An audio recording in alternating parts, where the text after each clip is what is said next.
법문 들으시는 모든 분들이 재앙은 소멸하고 소원은 성취해서 부처님 전에 복 많이 지으시기 바라드립니다.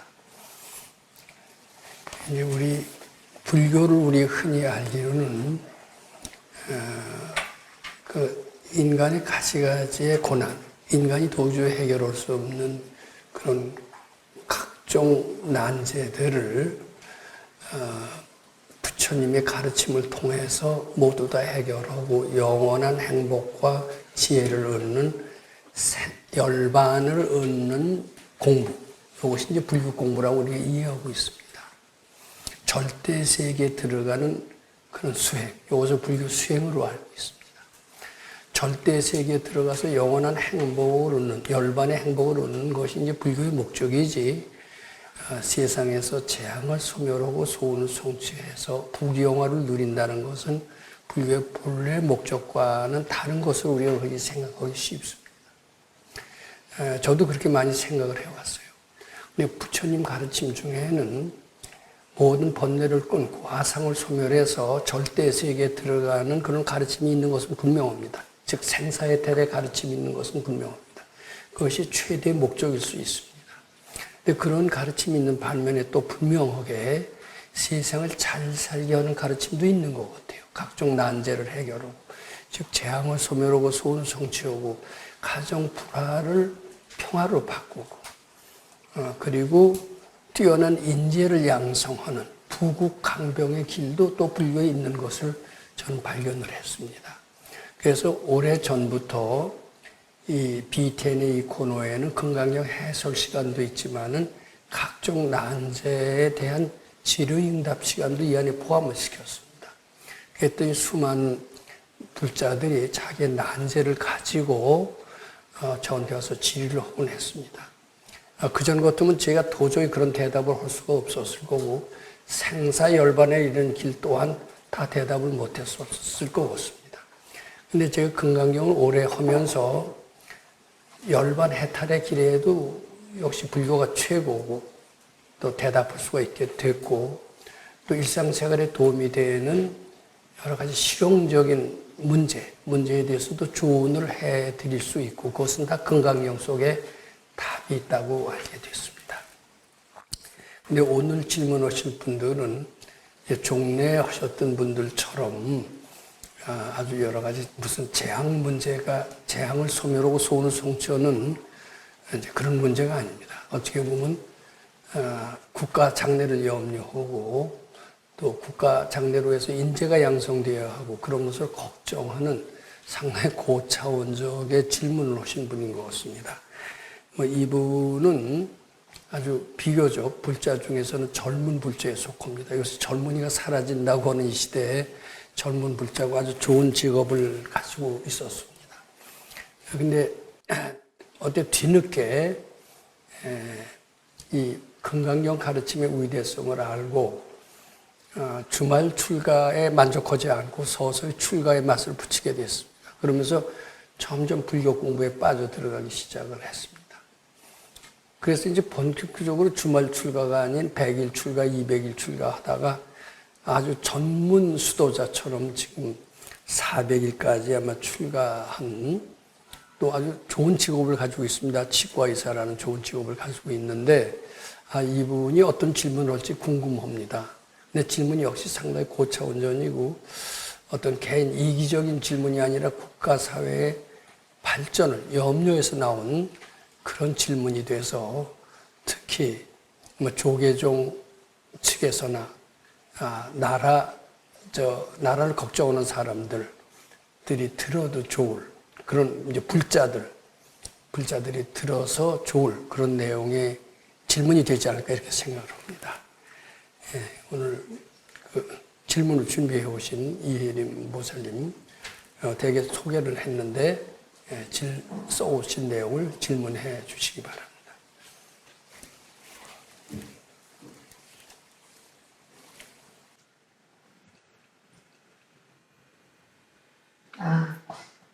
안녕하세요. 부처님 시봉하는 사람 이혜림입니다.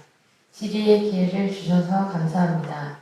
이 질의응답 법문 들으시는 모든 분들이 세세생생 선지식 모시고 부처님 시봉 잘 하시기를 발언드립니다. 행운으로 밝으신 선지식 법사님께 출가하여 공부한 지 400일이 되어갑니다. 이 소중한 시간 동안 선지식의 무한한 자비와 사랑으로 자신의 업보 업장을 마주하고 부처님께 바치며 새로운 사람으로 거듭날 수 있었습니다. 또한 이 가르침으로 인류는 무한히 발전하고 전 세계는 평화를 이룰 수 있음을 더욱 확신하게 되었습니다.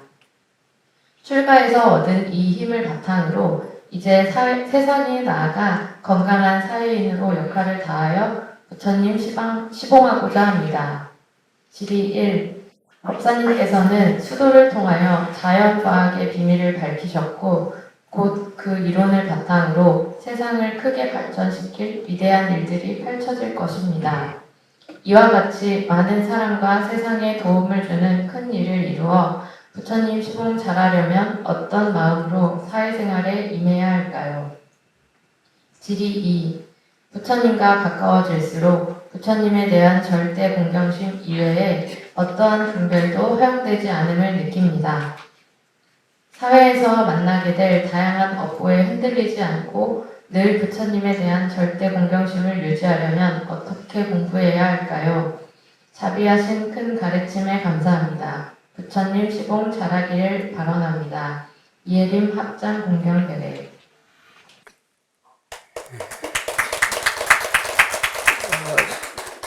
특히 이제 불교 신자들한테서 나타나는 현상인데 세상에서 부귀영화를 다 누리고 각종 소원을 다 이룬 사람들이 절에 찾아오면은 당신은 무엇 때문에 절을 찾느냐? 절을 찾는 사람들은 자기 여러 가지 애로사항이 있고 애로사항을 해결하기 위해서 대개 찾아오는 것이 상례인데 겉으로 보기에는 아무런 그럴 필요를 느끼지 않는데 왜 왔냐 이런 질문을 하신 분이 있고 그런 질문을 받으면서 당황해 하시는 분들이 있습니다. 왜 당황하냐면 왜 불교는 힘든 사람만 찾아오는 데냐? 그렇지 않다. 더 잘 되기 위해서 찾아오는 사람들도 많다. 아마 그런 생각을 가지신 분은 그런 질문을 받으실 때 아마 당황하시게 될 것 같습니다.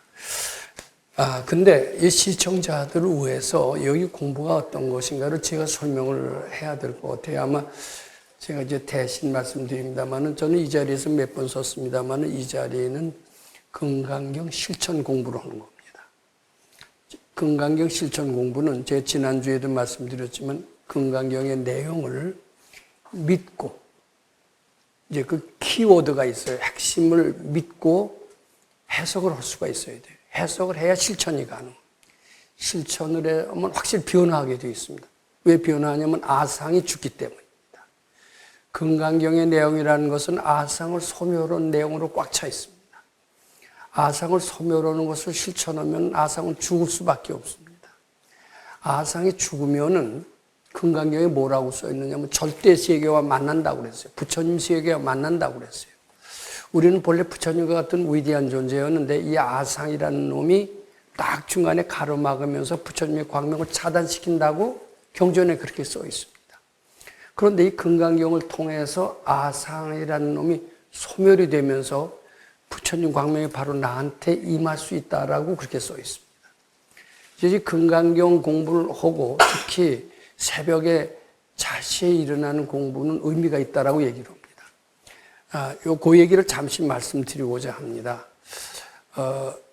이게 새벽부터 우리가 밝아지죠. 여명이라는 말이 있습니다만은 대개 하지에는 일찍 밝아집니다. 동지에는 늦게 밝아집니다. 근데 밝아질 때가 있고 어두워질 때가 있죠. 밝아질 때 잠들지 않고 깨어만 있어도 그냥 가만히만 있어도 점점 지혜로워진다는 얘기가 있습니다. 그래서 특히 일본에서는 새벽형 인간이라는 책들이 많이 팔리고 있습니다. 우리나라의 큰 부를 이룩한 정주영 선생 같은 분은 물론 금강경 공부하는 분으로 알려져 있지는 않습니다. 근데 소학교 출신인데도 굉장히 뛰어난 지혜가 있었고 그의 지혜의 비결은 새벽 4시면 저절로 깨어 있었다고 그래요. 금강경은 안 읽었어도 새벽에 우주에 밝아지는 시간에 앉아 있기만 해도 우주에 밝아지는 그 기운에 힘을 입어서 저절로 두뇌가 밝아진다고 그래요. 새벽 4시. 근데 정확히 얘기하면 밝아지는 시간은 자정이라고 그럽니다. 자정부터 우주가 밝아지기 때문에 그때 건강경은 안 읽고 가만히 깨 있어. 물론 이제 잠을 일찍 초저녁잠이 많아지겠죠. 그래서 일찍 자고 일찍 일어나는 사람이 예전부터 부자가 된다는 말이 있습니다. 근데 요새 세상은 어떻습니까? 늦게 자고 늦게 일어나는 게 특색이 되어 있습니다. 그런데 우리는 일찍 우주가 밝아질 때 일어나면 물론이고 그때 부처님이 가장 밝으실 때 설하신 건강의 오톡성입니다. 밝음을 받아들이는 겁니다. 우주에 밝아지는 이런 우주의 흐름에 맞춰서 일어났을 뿐만 아니라 부처님이 가장 밝으실 때 설하신 건강을 그 시간에 독성함으로써 우리는 점점 밝아진다라고 얘기를 합니다. 그래서 그 시간에 일어나서 건강력을 읽는 사람은 대개 근심 걱정이 다 예외 없이 사라집니다. 그리고 탐내는 마음도 죽어지고 성내는 마음도 죽어지고 자기 오만한 마음도 죽어지면서 마음의 극락세계를 이루는 분들이 많습니다. 그래서 이혜림 보살님도 지금 뭐가 달라졌느냐 이렇게 물었더니 화가 안 난다라는 것은 근심 걱정이 줄어들었기 때문에 화가 안 난다. 이렇게 이해할 수가 있습니다. 근데 이제 화가 안 난다는 것은 지극히 일부분만 얘기한 겁니다. 이 공부 출가의 부분적인 일부분만 얘기한 겁니다. 사실 출가의 공덕은 굉장히 크다. 저는 이렇게 말씀을 드립니다. 왜냐하면 제가 출가해봤기 때문이다. 이렇게 생각합니다. 무슨 제 출가한 얘기를 잠시 말씀드리는 것은 오늘 이혜림 보살님 지뢰에 대한 대답을 하는데도 좀 도움이 될 것 같습니다. 저는 일찍이 이제 군대에서 제대하자마자 출가 생활을 했습니다. 4년을 했습니다. 4년을 했는데 처음에는 뭐 집생각, 장래생각 이렇게 하면서 아주 힘들었어요. 그리고 그 일이 가만히 앉아서 참선만 하는 게 아니라 아주 목장일이라는 중노동을 했기 때문에 굉장히 괴로웠습니다. 육체적으로 힘들었고 정신적으로 불안했습니다. 그걸 가지고 있으면 점점 병이 되죠. 그러니까 그 생각을 부처님께 자꾸 바치는 연습을 했습니다. 그랬더니 이 정신병이 걸릴 정도로 생각이 많던 제가 차츰 분별 쉬는 시간이 길어졌어요. 그전에 가만히만 앉아있어도 이런 잡생각들이 끊임없이 꼬리에 꼬리를 물고 일어나면서 한순간도 쉴 수가 없었던 겁니다. 이 건강경을 오래 읽으면서 나중에는 생각을 일으키려도 안 돼요. 가만히 있어도 마음이 편안한 시간이 오래 지속이 되는 걸 느낍니다. 세상에 부귀영화고 뭐고 다 떠나면서 저는 분별이 없어진 세계가 이렇다는 것을 맛본 적이 있었습니다. 그때 뭐라고 그러시느냐 하면 이 법당에서의 몇 년 공부는 세상적으로 보면 굉장히 뒤떨어진다라고 생각을 하지만은 사실은 뒤떨어지는 게 아니다. 그때 수많은 업장을 녹임으로써 미래에 받을 재앙을 미리 이 수도기간을 통해서 탕감을 받는 것이다. 미리 받을 재앙을 소멸받는 것이다. 밖에 나가서 100으로 받을 것을 여기서 공부하면서 100분의 1로 줄여서 1밖에 안 받게 하는 공부가 바로 출가 공부다. 이런 얘기를 들은 적이 있습니다. 근데 그 말이 맞는 것 같았었어요. 그때 가서 고생을 안 했다면, 수도를 안 했다면 전 지금처럼 건강하지도 않았을 거고 벌써 세상을 떠났을 수도 있는지도 모르고요. 또 살아왔어도 굉장히 고달프게 살았을 텐데 그때 출가의 공덕으로 몸도 건강해졌고 고달프지도 않았고 원래 동료들보다 더 발전을 하게 됐다. 이런 말씀을 드립니다. 이 출가의 뜻을 잘 아셔야 될 것 같아서 제 경험을 통해서 우선 출가 수도의 공덕을 잠시 말씀을 드렸습니다. 자, 그래서 고도에는 이혜림 보살님이 본격적으로 질문하고자 하는 두 가지 내용에 대해서 한번 검토해 보고자 합니다. 이제 법사님이 자연과학의 비밀을 밝히시었는데, 제가 자연과학자였습니다. 초등학교 때부터 저는 저 사회 과목도 참 좋아했던 것 같아요. 근데 그때는 유행이 대한민국은 과학이 발전해야 된다, 이런 기류가 많았던 것 같습니다. 그래서 과학자가 된다 그러면 좀 그래, 좀 할만하지. 어른들도 우리나라는 과학으로 발전해지, 그런 칭찬을 많이 해주셨기 때문에 우리가 고등학교 3학년 때도 이과에 좀 더 우수한 학생들이 가지 않았나, 이런 생각을 합니다. 그래서 문과로 가서 역사를 했으면 제가 잘했을 것 같아요. 역사뿐만 아니라 철학, 심리학을 했으면, 특히 지금도 심리학과나 갔으면 적성이 맞을 텐데. 그리고 이제 제 개인 얘기가 자꾸 나와서 이제 그건 안 하겠습니다. 하여튼 이제 저는 과학자가 됐습니다. 근데 과학자가 되려니까 너무 순수과학을 하고 싶었었어요. 근데 순수과학이 너무 취직도 잘 안 되고, 그래서 그때 취직도 잘 되고 인기가 있었던 공대 쪽으로 갔습니다. 근데 공대 과목은 영 싫더라고요. 그래서 나중에 이제 뒤늦게 전공을 아주 순수과학으로 바꿨죠. 대학원은 순수과학으로 바꿨던 것 같습니다. 근데 너무나 재밌었던 것 같아요. 재밌고, 게다가 금강경 공부를 바탕으로 했더니 놀라운 자연의 비밀이 이제 발견되었던 적이 있습니다. 그래서 저는 그걸 대수롭게 생각하지 않았는데, 우리 지도교수는 이게 노벨상감이다라고 축켜 세우면서 아주 한때 저도 고무됐던 적이 있습니다. 아마 그 말을 들은 이혜림 보살님은 자연과학의 비밀을 밝히셨는데, 이제 이렇게 질문을 했어요. 자연과학의 밝히셨고, 그 이론을 바탕으로 세상을 크게 발전시킬 위대한 일들이 벌쳐질 것입니다. 이와 같이 많은 사람과 세상에 도움을 주는 큰 일을 이루어 부처님 시봉 잘하려면 어떤 마음으로 사회생활에 임하여야 될까요? 하는 게 이제 이혜림 보살님의 질문입니다. 근데 이 질문에 대한 대답이 굉장히 거창한 질문이에요. 거창한 질문인데, 그런대로 제가 한번 대답을 해보려고 합니다. 피해 나가지 않고요. 근데 일찍이 이 종교와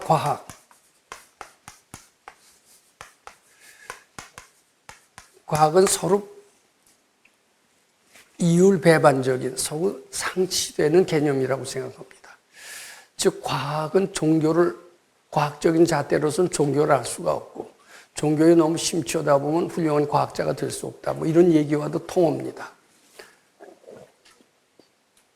그럼 과학과 종교는 과연 다른가? 이거 한번 생각해 봐야 됩니다. 우선 종교는 뭐냐? 이 종교는, 저도 이쪽에 종교학자도 아니에요. 자연과학자가 들은 풍월로 얘기하는 겁니다. 근데 종교 목사들 얘기를 쭉 들어보면 신인합일이라는 단어가 있어요. 신과 인간이 둘이 아니가 되는 경지에 어떤 영감이 있습니다. 이게 종교입니다. 신인합일. 그리고 과학은요, 그래서 요런 경지는 인간의 두뇌로서 가히 측량할 수가 없다, 이렇게 얘기를 합니다. 이게 종교의 영역이기 때문이다, 이렇게 얘기를 합니다. 근데 과학은 인간의 두뇌로서 측량할 수가 있고 예측할 수가 있는 것이 과학입니다. 그럼 어떤 것이 상위 개념이냐면 당연히 종교가 상위 개념이죠. 근데 종교는 너무나 추상적이고 비현실적이기 때문에 종교보다는 과학을 더 믿는 편입니다. 그럼 종교하고 과학은 이렇게 완전히 상치되는 개념이고 틀린 것이냐? 저는 이 금강경 공부를 하면서 과학과 종교라는 두 충돌하는 개념이 부딪혔을 때 이것은 둘이 아니다라고 결론을 내립니다. 즉,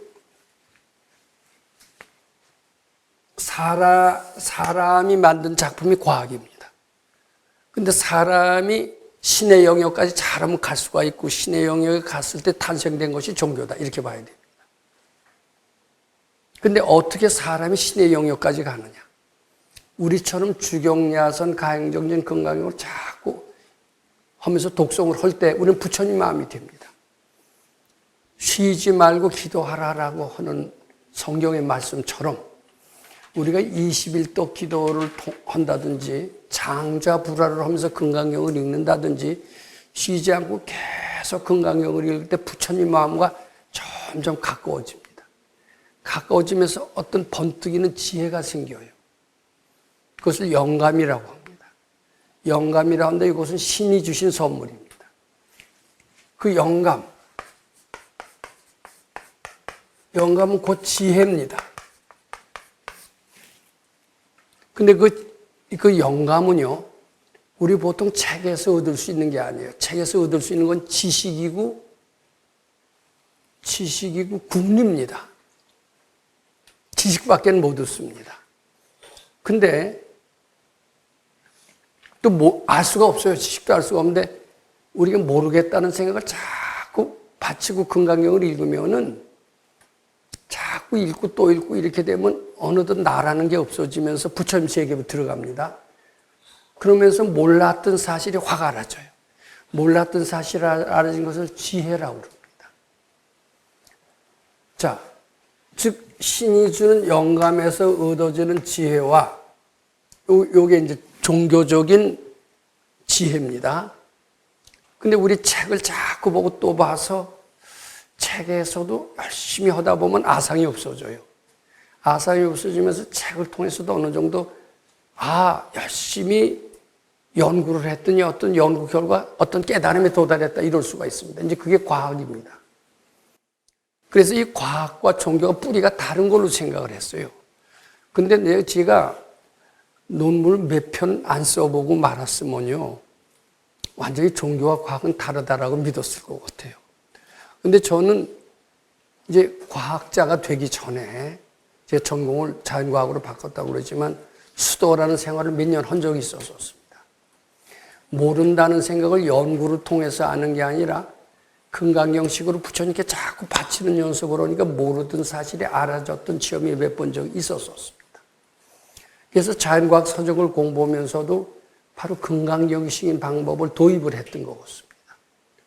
도입을 해서 모르던 사실, 몰랐던 자연의 비밀에 대하고 자꾸 모른다는 생각을 부처님께 바침으로써 비밀이 풀렸던 경험이 있습니다. 그 풀렸던 경험이 있을 때 저는 뛸 듯이 기뻤어요. 진리를 발견할 때 그 기쁨을 말할 수가 없었고, 우리 일체를 바치고 났을 때 뭐 법열이 생긴다 그런 느낌과 동일했던 것 같습니다. 그러면 그것도 제가 자꾸 모른다는 사실을 자꾸 바쳤을 때 그것이 알아지면서 뛸 듯이 기뻤던 그것도 뭐냐면 그것도 지혜더라고요.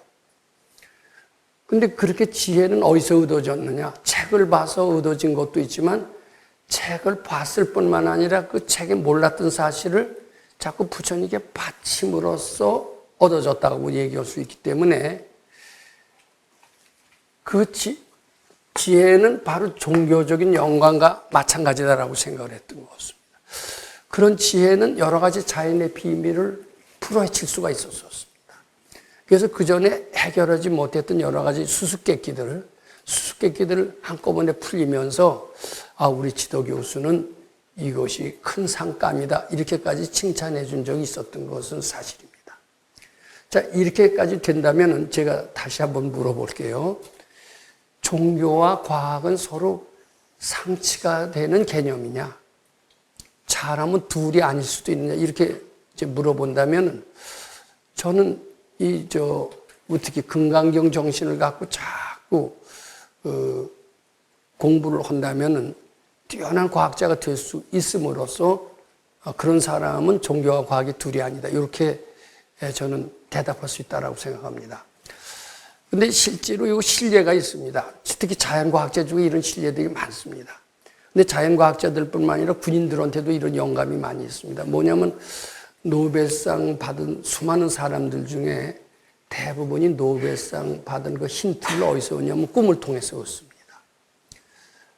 유명한 그 덴마크의 닐스 보아죠. 닐스 보아는 아인슈타인보다 더 뛰어난 과학자로 알려져 있습니다. 근데 그 닐스 보아라고는 덴마크의 물리학자죠. 물리학자는 원자핵의 구조가 어떻게 되어 있을까 그걸 굉장히 의문을 가졌습니다. 근데 원자라는 것은 볼 수도 없어요. 볼 희망도 없습니다. 전자현미경이라는 게 있지만 전자현미경에 100만 배가 되는 성능이 나왔어도 원자 분자는 영원히 볼 수가 없습니다. 그러면 그것이 중안에 뭐 원자핵이 있고 전자가 돌고 이런지 아는지 보질 못했는데 어떻게 설명을 합니까? 수수께끼죠. 영화는 수수께끼를 어떻게 풀까 하다가 바로 꿈속에서요. 지구가 태양을 도우는 그런 모습을 보고 바로 원자핵 주위에 전자들이 돌고 있다. 이런 가정을 한 겁니다. 이 가정. 이 가정이요. 어썸션이라고 합니다. 이 가정을 함으로써 그게 싹 풀렸고요. 그래서 노벨 물리학상을 받았어요. 수수께끼가 풀렸습니다. 퍼즐이 풀렸습니다. 그럼 어썸션이라는 가정이라는 말은 있을 수 없다라는 것을 있는 척으로 가정하는 것을 가정으로 알죠? 그게 아니에요. 직관이 가정입니다. 만일 내가 여자라면 이건 여자가 될 수가 없는데 여자로 가정해보는 그런 가정이 어썸션이 아닙니다. 하이포세시스라는 가정이 있어요. 그것은 있을 수 없는 일을 가정하는 것을 하이포세시스라고 하는 것입니다. 제가 영어를 잘 못해서 발음이 정확하지 않아요. 근데 어썸션이라고 하는 말을 자연과학에서 많이 쓰는데 그건 있을 수 있는 것을 판단하는 것이 가정입니다. 그러니까 이 원자 주위에 전자가 돈다라고 가정, 어썸션 했는데 그것이 실제로 된 거예요. 실제로 인정이 되면서 많은 수수께끼가 풀렸습니다. 풀리면서 그걸로 노벨 물리학상을 받았던 거예요. 즉, 이 가정이라는 것은 지혜입니다. 근데 그 지혜는 지극한 종교인이라면 신으로 받은 영감이라고도 해석할 수가 있습니다. 그것은 종교와 과학이 충돌하지 않는 그런 영역이다. 이렇게 말씀을 드립니다. 즉 노벨상 받은 사람들은 수많은 꿈으로서 미리 선몽을 해줬어요. 예지 능력이 생겼어요. 예지 능력은 신이 주신 선물입니다. 그러니까 이 금강경 공부 잘하는 사람은 뛰어난 과학자가 될 수 있어요. 즉 탁월한 종교에는 탁월한 과학자가 될 수 있다. 이런 논리가 성립이 되는 겁니다. 근데 되게 과학하고 종교나 수련은 어때요? 지금 반대라고 생각하는데 이건 굉장히 잘못된 겁니다. 자, 그래서요, 지금 이혜림 보살님 그 질문이 뭐냐면은 법사님께서는 수도를 통해서, 이제 수도라는 것은 이제 아상을 없애는 금강경 독송을 얘기합니다. 이걸 자꾸 하면서 순간적으로 아상이 없어지면서 모르는 생각이 없어지고 모르는 생각이 없어지면서 알아지는 거예요. 자, 이 얘기를 우리가 기억해 두는 게 좋습니다.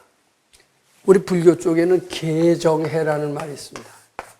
개정.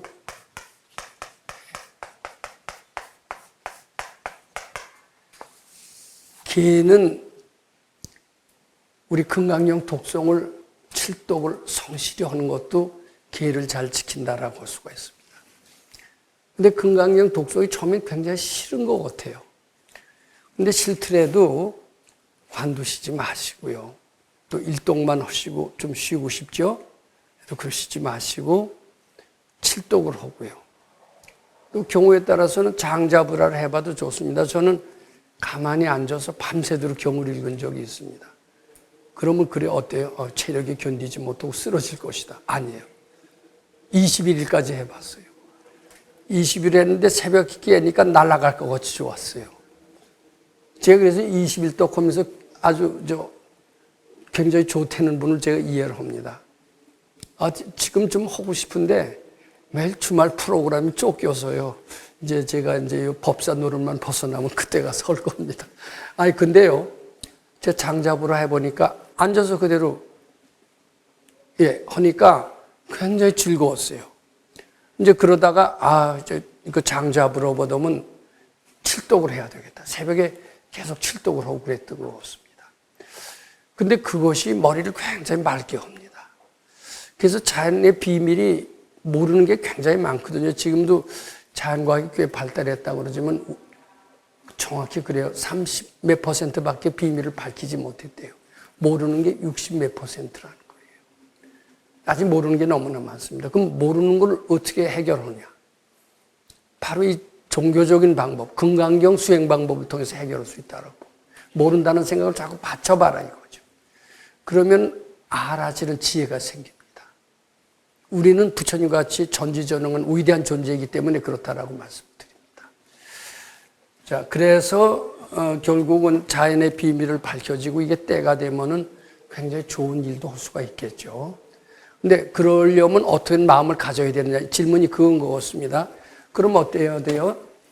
부처님에 대한 절대 공경심 가지고 금강경 독송이 싫더라도 지치지 말고 꾸준히 읽으실 것. 이게 꼭 필요하다 이렇게 말씀을 드립니다. 근데 자꾸 읽다 보면은 금강경 읽는 게 기다려지고 여기 그러신 분들 있잖아요. 자시가 기다려진다. 자시가 기다려지시는 분은 이제 도통을 예약해 놨다고 저는 말씀드릴 수 있습니다. 그 12시 어떻게 지겨운 목탁 소리 이런 적이 있죠. 이렇게 되면 아주 고통을 좀 치르셔야 된다 이렇게 보셔야 됩니다. 근데 자시가 기다려지시거나 21독이 기다려지신 분이 있다면요. 고생 많이 면하셨고요. 이제 거기서는 반드시 편안함이 옵니다. 즐거움이 와요. 요 정이 환희심입니다. 요 환희심이면 알아집니다. 저희처럼 자연과학에 관심이 많은 사람은 자연과학의 비밀이 알아지지만 저희처럼 자연과학에 관심이 없고 보통 사람이라면 뭐가 알아지느냐면 자기 전생부터 알아져요. 왜? 우리는 의문이 없는 거겠죠? 나는 궁금한 게 하나도 없어. 나이 먹었는데 내 궁금한 게 뭐가 있느냐. 그 거짓말입니다. 이 몸이 어디서 왔느냐를 누구나 다 가지고 있습니다. 그래서 자꾸 금강경 많이 읽다 보면요. 마음이 편안해져요. 편안해지다 보면은 내 몸이 어디서부터 왔나 이게 알아집니다. 그게 전생을 아는 거다. 이렇게 보셔야 됩니다. 근데 이제 젊은 과학자들은 전생 같은 데 관심이 없어요. 자연의 비밀이 뭐냐, 이 관심 갖다 보면 그거부터 먼저 알아져. 자기 관심 가진 우선순위부터 알아진다. 이렇게 봐야 됩니다. 근데 그것이 절실하면 절실할수록 더 큰 걸 깨치게 됩니다. 그러면서 더 크게 기여한다. 이제 그런 게 되려면 더 부처님에 대한 절대 공경심을 가지고 금강경을 즐겁게 공부하시라. 이렇게 말씀드릴 수가 있습니다. 이제 다음에 두 번째 질문입니다. 부처님과 가까워질수록 부처님에 대한 절대 공경심의 어떤 분별도 허용되지 않는 것 같습니다. 근데 이게 공부의 맛을 상당히 보는 것 같아요. 그러니까 예를 들어서, 이제 금강경을 칠독을 합니다. 그럼 이제 금강 읽기가 처음엔 참 싫어요. 일독하기도 싫어요. 칠독하기도 싫어요. 근데 자꾸 하다 보면 일독은 아무것도 아니죠. 칠독도 즐겁게 되고, 나아가서는 21독도 즐겁게 돼야 됩니다. 그렇게 할 때까지는 하셔야 됩니다. 근데 아마 그렇게 즐겁게 된다면은 누가 꽃놀이 가자 이런 게 이제 일독만 하고 이제 금강 읽기 싫으면 핑계 끼면 어떻게 사람이 칠독을 해 꽃놀이도 가면서 해야지 뭐 이렇게 핑계 대면서 꽃놀이 가고 우리 어렸을 때는 극장이 참 요새는 극장들 잘 안 가더라고요. 근데 우리 때는 뭐 극장이 굉장히 좋아서 극장 가고 이랬는데 이제 취미들도 다양하게 바뀌는 것 같습니다. 근데 이제 점점 그런 것들이 싱거워지고 공부밖에는 안 남아요. 그러니까 이혜림 보살님이 부처님에 대한 공경심 이후에는 어떤 분별이 싱거워지는 거예요. 싱거워지는데 이렇다고 다 분별을 해탈했느냐? 이제 그것은 아니죠. 그것은 아니고 앞으로 이제 살 날이 더 많은 젊은이입니다. 그러니까 여러 살다 보면 특히 큰 일을 하려고 하다 보면 반드시 큰 일을 방해하는 업보가 부딪히게 되더라고요. 저는 사실 지금 과거를 생각해 보면은 내 생에도 이런 험난한 세상에 있으면은 나는 다시 태어나고 싶지 않다라고 태어나고 싶지 않다라고 느낄 정도로 그런 고생을 했던 것 같은데, 그 고생도 왜 했느냐라고 생각해 보니까 이게 우리 선생님 뜻을 펼치려고 하니까 그런 고생이 생겼어요. 저는 우리 선생님의 훌륭한 뜻을 펼치려고 하지 말고 그저 교수 생활로 만족하고 여생은 그저 여행이나 다니면서 즐겁게 살자 이렇게 했다면 저는 고생이 없었을 것 같습니다. 저는 그 망원동에 집을 그때 꽤 좋은 가격으로 누가 사겠다는 사람이 있었어요. 그때 그거 팔았으면 저는 법당을 더 만들지 않았었을 겁니다. 근데 그렇게 하려고 그러다가 법당을 해야지 하는 선생님 말씀이 생각이 나서 이제 법당을 한 것이 이제 고생길로 들어선 겁니다. 근데 고생 끝에 결국은 더 많은 것을 깨치게 됐죠. 그러니까 지금 그 고생은 나쁜 게 아니었다는 생각을 들지만은 제가 그때 큰 뜻을 갖지 않았다면 고생은 거기서 끝났을 겁니다. 근데 이혜림 보살님은 아마 큰 뜻을 가지고 있는 걸로 봐서 고생을 좀 해야 될지도 모릅니다. 근데 그 고생도 축복으로 바꿀 수만 있다면 고생이 또한 고생이 아닐 겁니다. 그러니까 그 업보에 흔들리지 않으려면 어떻게 공부해야 되느냐 이게 질문인데, 즉 그 고생을 축복으로 하는 길을 안다면 사실 큰 문제가 아니죠. 근데 이제 그 고생에 되게 좌절이 되는 수가 많습니다. 그러면서 공부 괜히 했다. 이렇게 생각이 되죠. 저도 처음에 아주 3년 공부 쉬운 줄 알았어요. 근데 가서 하니까 얼마나 힘든지 모르겠어요. 몇 번 후회했습니다. 이 공부 괜히 했다. 근데 그 고생을 남긴 게 잘 됐어요. 이때 봤더니. 그때 고생 안 했으면 나중에라도 받았을 거예요. 근데 제가 차라리 초등학교밖에 안 나오고 시골에서 조용히 농사만 지었다고 가정해 봅시다. 고향이 연천인데 우리 사촌들은 중학교나 겨우 나오고 농사만 지었어요. 근데 그네들은 보니까 고생도 별로 안 했었어요. 출세도 물론 못했어요. 어떨까요? 출세도 못하고 고생도 안 하고 그렇게 농사꾼으로서 사는 게 나은지. 저는 어떻게 어렸을 때 서울에 왔어요. 와갖고서 제가 좀 괜찮은 대학에 안 가고 대학도 못 갔다면 고생이 훨씬 줄어들었을지도 모른다는 생각이 듭니다. 또 불교를 만나지 않았으면 더 괜찮았을지도 모릅니다. 근데 큰 뜻을 세우면요, 반드시 거기에 합당한 대가를 지불해야 되는 것 같아요. 그래도 큰 뜻 이루는 게 낫죠. 그러니까 그런 결심을 단단히 하시는 게 우선 괜찮습니다. 그리고 지금부터 외우세요. 재앙은 축복이다. 재앙은 축복이다. 재앙은 나쁜 것이 아니라 재앙이라고 이름 짓지 않으면 반드시 축복으로 바뀔 것이다. 이렇게 자꾸 하시고 마음을 좀 단단히 가지시기 바랍니다. 근데 저는 재앙은 재앙이고 축복은 축복이지 서로 합일점이 없는 거로 생각을 했어요.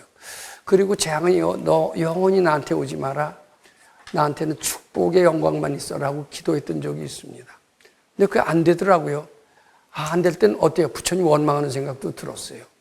근데 원망한다고 해결이 되냐? 더 나빠져요. 이게 원망하는 거 자꾸 바치다 보니까 저는 확실히 알았습니다. 재앙은 재앙이라고 이름 짓지 않고 자꾸 바치면은 반드시 축복으로 변합니다. 재앙은 착각이고 본래 없는 것이기 때문에 그렇습니다. 그거 조금 믿어지죠. 그것만 믿고 잘 나간다면 어떤 큰 업보가 와도 흔들리지 않고 드디어 영광된 수호기의 목적을 달성할 수 있을 것으로 생각합니다. 참고로 한 가지 말씀드리면 그 부모님은 어떻게 생각할지 모릅니다. 최대의 재앙은 제 경우는 결혼입니다. 여기 결혼하기를 열망하고 저는 업보를 만나지 않고 행복하게 살려면 저의 뼈저린 경험을 바탕으로 해서 거짓말은 하시지 마시기로. 다 됐어요?